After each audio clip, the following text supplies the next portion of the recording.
Good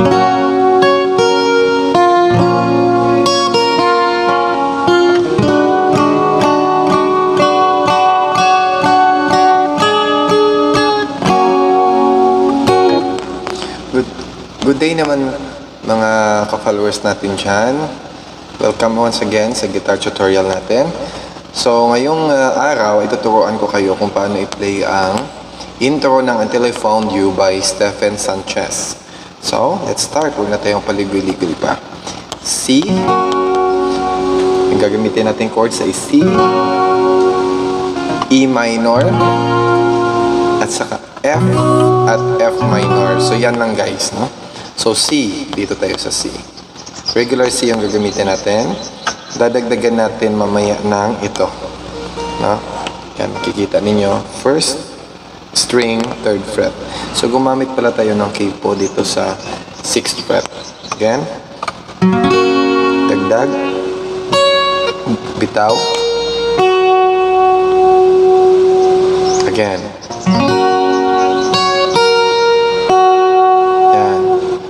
Next, E minor. Dagdagan din natin. Again. Pagkatapos ito yung shortcut ng F.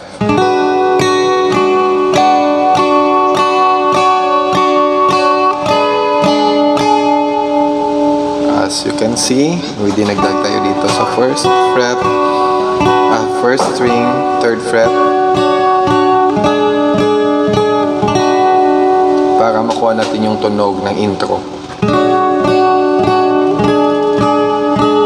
At saka papasok na yung first verse.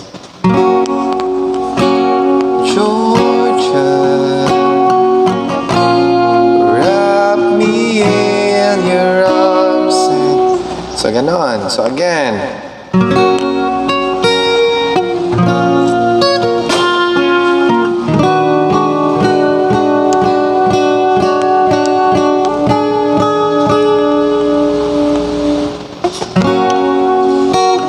Okay. So I hope nagustuhan ninyo guys yung guitar tutorial na to.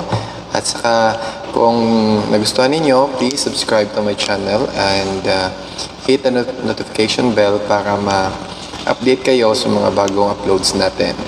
So yun lang guys. Maraming salamat.